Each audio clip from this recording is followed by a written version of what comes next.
Olá, seja bem-vindo ao nosso estudo. Nosso salmo hoje é o Salmo 115, um dos salmos que compõe o texto célebre dos judeus, lido em várias festas judaicas, como por exemplo a Páscoa, Pentecostes e Tabernáculos. É o Salmo 115. Desde o Salmo 113 ao Salmo 118, são os textos conhecidos dos judeus nesse livro poético para a celebração das festas. E, em particular, este Salmo 115 retrata a grande vitória do Deus vivo, poderoso, que Israel celebrou desde a saída do Egito, no livro de Êxodo. E esta celebração festiva apresenta um grande contraste. O Deus vivo, pessoal e verdadeiro, em contraposição aos deuses falsos criados pelos homens. Deuses com D minúsculo, porque na verdade só existe um único e verdadeiro Deus. Não existem outros deuses, não existe outro Deus semelhante ao nosso Deus.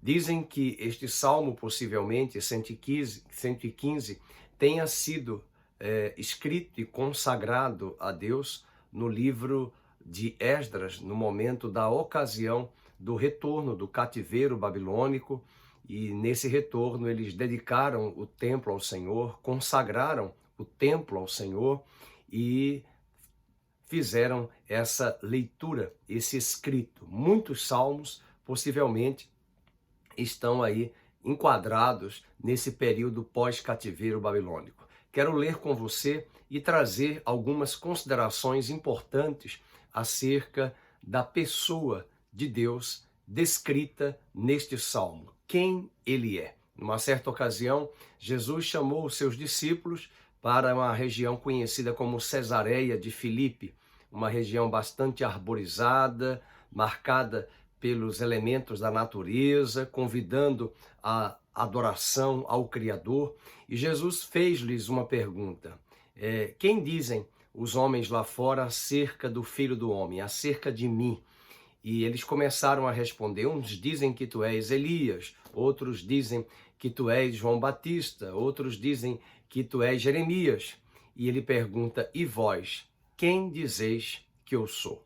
E foi nesta ocasião, em Mateus 16, que Jesus disse, que Pedro respondeu a Cristo: tu és o Cristo, o Filho do Deus vivo.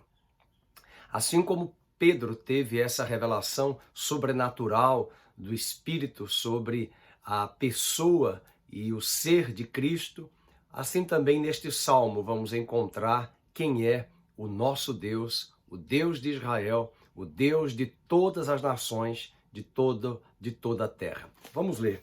A palavra de Deus diz assim: não a nós, Senhor, não a nós, mas ao teu nome dá glória, por amor da tua misericórdia e da tua fidelidade.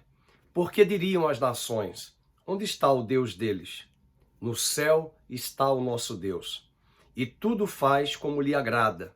Prata e ouro são os ídolos deles, obra das mãos de homens. Tem boca e não falam, tem olhos e não veem, tem ouvidos e não ouvem, tem nariz e não cheiram. Suas mãos não apalpam, seus pés não andam. Som nenhum lhes sai da garganta.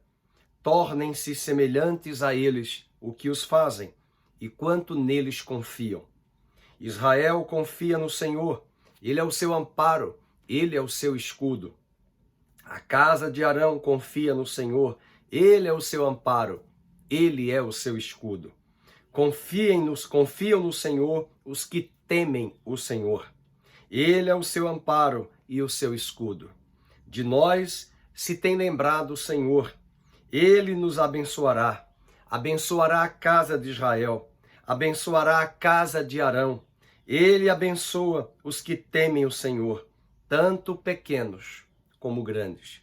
O Senhor vos aumente bênçãos mais e mais, sobre vós e sobre vossos filhos. Sede benditos do Senhor que fez os céus e a terra. Os céus são os céus do Senhor, mas a terra deu a ele, aos filhos dos homens. Os mortos não louvam o Senhor, nem os que descem à região do silêncio. Nós, porém, bendiremos o Senhor desde agora e para sempre. Aleluia. É a partir desse texto que eu quero trazer hoje algumas considerações importantes para a sua vida, para a sua edificação pessoal. O primeiro tópico é que o Deus descrito neste salmo, nosso Deus, o Deus de Israel, é um Deus soberano. O verso de 1 a 3 faz uma pergunta: onde está o Deus de Israel? Por que diriam as nações? Verso 2, aonde está o Deus deles? E ele responde: no céu está o nosso Deus e tudo faz como lhe agrada. Os alicerces do trono de Deus são a misericórdia, a verdade, o amor, a fidelidade. Existe um arco-íris no trono de Deus, descrito em Ezequiel, capítulo 1, e também descrito em Apocalipse, capítulo 4. Esse arco-íris fala da soberania, da fidelidade, do pacto que Deus fez com o homem, de que nunca mais destruiria a terra com águas do dilúvio, águas universais, de forma global. E esse arco aponta para a fidelidade e o juramento. Um Deus que está assentado no trono, que governa sobre céus e terra. Um Deus que não largou a sua criação, mas que ao mesmo tempo ele é o Criador, mas é um Deus imanente, presente, que se relaciona com a sua criação. O profeta Daniel, diante do rei Nabucodonosor, chegou a afirmar: Vossa Majestade, saiba que o Deus a quem eu sirvo é o Deus quem põe, é o Deus quem tira, é o Deus que remove e é o Deus que estabelece. É o Deus que faz como Ele quer, porque todas as nações da terra estão sujeitas à sua soberania. Tudo está patente diante dos seus olhos. E eu quero crer que neste dia estas verdades sejam ressaltadas e impressas em seu homem interior, de que tudo está debaixo do controle do Deus Todo-Poderoso acerca da sua vida, acerca do seu coração. O nosso Deus é soberano. Capítulo 19 de Apocalipse, verso 6, João escreve: Aleluia, pois reina o Senhor Deus Todo-Poderoso. É o Shaddai, ele reina, ele é o Todo-Poderoso. Segunda característica nesse texto é que o Deus de Israel, o Deus de todas as nações, é um Deus vivo. Verso 4 a 8, ele diz: os ídolos das nações, os deuses das nações, eles têm boca, mas não falam. Eles têm olhos, mas não veem, porque são construções humanas. É o homem que teceu aqueles ídolos. É o homem que fez, o artífice que fez aquelas imagens de escultura. São verdadeiros bonecos que não têm vida, que têm boca, mas não falam, que têm olhos, mas não veem, que têm pés, mas não andam, que têm ouvidos, mas não ouvem, que têm nariz, mas não cheiram, e som nenhum lhe sai da sua garganta. E o versículo 8 diz: tornem-se semelhantes a eles os que os fazem e quantos nele confiam. Em contrapartida, se os deuses das nações são verdadeiros bonecos e obras de artífices, de obras humanas, o nosso Deus é vivo e ele vive desde a eternidade. Moisés falou no Salmo 90, de eternidade a eternidade, tu és Deus. E esses ídolos não têm valor algum. Por isso eu quero desafiar o seu coração, trazer a palavra que Jesus disse à mulher samaritana: Deus é espírito, e importa que os que o adoram em espírito e em verdade. Você não precisa tocar, tatear, sentir Deus, porque Deus é espírito. Seu relacionamento com Deus é de espírito para espírito. É verdade que se não nascermos de novo, essa relação ela é distante e superficial. Mas Deus, na sua maravilhosa graça, enviou Jesus para levar naquela cruz a nossa natureza, o nosso pecado, a nossa separação que mantinha-nos distantes de Deus. E ele se tornou pecado. Ele ficou naquela cruz separado de Deus, porque ele levou o nosso estado de separação. Mas ao ressuscitar, Deus o constituiu agora primogênito, cabeça de uma nova criação. E Jesus subiu e está assentado à direita de Deus Pai. E hoje, ao chegar àquela posição, ele enviou o seu Espírito para que todo aquele que crê em Cristo receba o Espírito deste novo homem em Cristo Jesus, o último Adão. E este homem, eu e você, fomos recriados em Cristo Jesus mediante o Espírito que Cristo nos outorgou.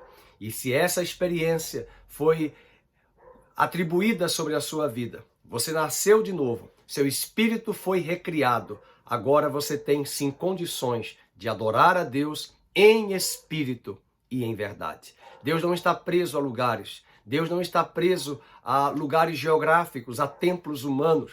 Nós nos reunimos em prédios, em templos, sim, para uma questão de logística, de estarmos juntos, reunidos num espaço físico maior.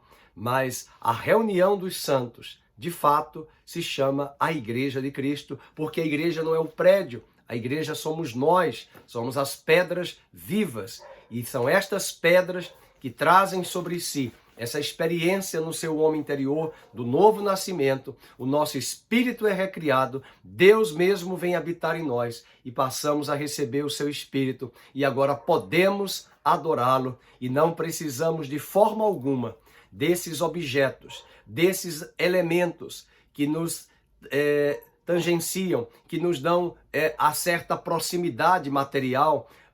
Por isso que o texto do salmista, no Salmo 115, diz: eles têm boca, mas não falam, eles têm olhos, mas não veem, eles têm ouvidos, mas não ouvem, eles têm nariz, mas eles não cheiram, eles têm pés, mas não andam, porque eles são inertes, eles não têm vida. Vida é todo aquele que tem Cristo Jesus, recebe a vida. Disse João: quem tem o Filho tem a vida. Quem não tem o Filho de Deus não tem a vida.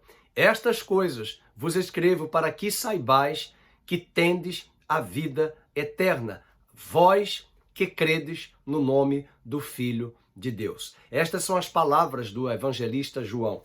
Portanto, Deus vivo está presente, se revelando a você hoje, neste dia. E ainda nós temos no número 3, um outro tópico, o Deus doador. O Deus doador. Salmo 115, verso 9 a 15. Vamos ver o que esse Deus doador nos doou, nos deu, nos outorgou. Versículo 9, Israel, confia no Senhor, Ele é o seu amparo, Ele é o seu escudo. A casa de Arão confia no Senhor, Ele é o seu amparo, Ele é o seu escudo. Confiam no Senhor os que temem ao Senhor, Ele é o seu amparo, Ele é o seu escudo.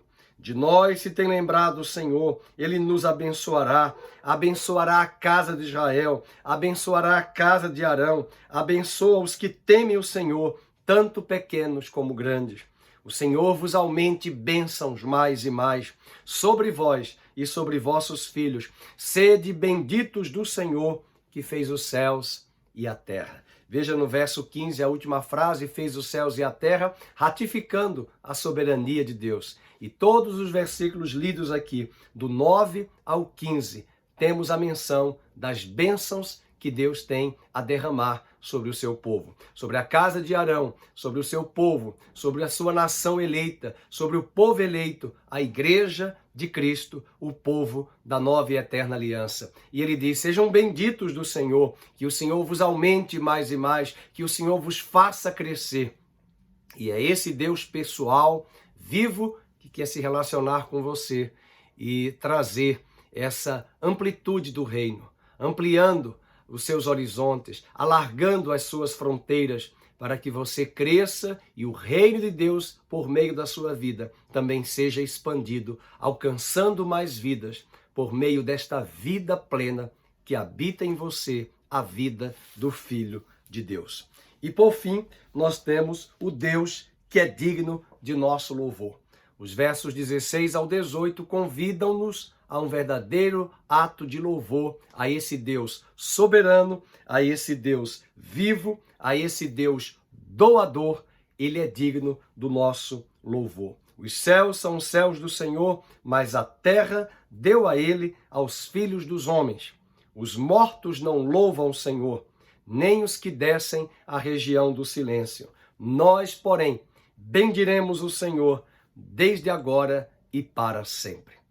É muito triste ver uma parte da cristandade celebrando os mortos, invocando os mortos, cultuando os mortos, quando a palavra de Deus contradiz totalmente essa prática. O salmista disse que os mortos não louvam o Senhor. Os mortos no sentido daqueles que outrora faziam parte deste mundo terreno. Eles morreram, eles foram sepultados e eles não têm mais contato com esta esfera terrena. Jesus disse numa história muito clara do rico e do mendigo Lázaro, quando Lázaro chegou à região do seio do Hades, na região dos mortos, a mansão dos mortos, ele viu aquele que outrora era mendigo no seio de Abraão e ele mesmo estava agora do outro lado, que era o Hades. Ele tentou passar para o outro lado, mas não conseguiu. Ele lembrou-se de seus familiares, ele lembrou-se de seus amigos aqui nesta terra e pediu a Abraão que, se pudesse, enviasse uma pessoa à terra para avisar aos seus familiares. Mas Abraão disse não, de maneira nenhuma ninguém daqui descerá. Isso deixa muito claro, foi Cristo que falou sobre isso, você pode conferir em Lucas 16 que não há comunicação entre os mortos e os vivos. E a palavra de Deus condena aqueles que invocam os mortos, porque uma vez praticada essa ação de invocar, é possível sim, à luz da Bíblia, que espíritos enganadores, espíritos de engano, que trabalham no ocultismo, venham disfarçadamente manifestar-se aos homens de forma enganosa. E é isso que a palavra de Deus nos ensina, nos adverte no Velho Testamento. Há uma clareza acerca disso. Não consulteis os mortos, não invoque os mortos. E no Novo Testamento diz também que os homens serão engodados por espíritos de mentira, espíritos de engano, atuando na mente de outros homens e ensinando a outros homens doutrinas de demônios. 1 Timóteo, capítulo 4, verso de 1 a 3, diz que os homens serão ensinados por doutrinas de demônios. E o homem hoje é convidado, hoje é o dia da salvação, ele é convidado pelo Senhor para receber a Cristo. E em Cristo nós temos a vida. Em Cristo nós temos a plenitude. Quem tem o Filho de Deus, disse João, tem a vida. Portanto, meu querido irmão e minha querida irmã, e você que está nos assistindo, nos acompanhando nesta mensagem, Deus possa fortalecer o seu coração. Leia, debruce-se ainda hoje no Salmo 115. Faça uma meditação neste texto e termine, como diz o próprio texto do Salmo 115, no verso 18. Nós, porém, que não bendiremos os mortos, não louvaremos os mortos, bendiremos o Senhor, desde agora e para sempre. Deus abençoe a sua vida, Deus abençoe a sua família, a sua casa, que o Senhor te abençoe e te guarde, que o Senhor faça resplandecer o seu rosto sobre ti, que o Senhor tenha misericórdia de ti, e que o Senhor sobre ti levante a luz do seu rosto e te dê a paz, no nome de Jesus. Amém.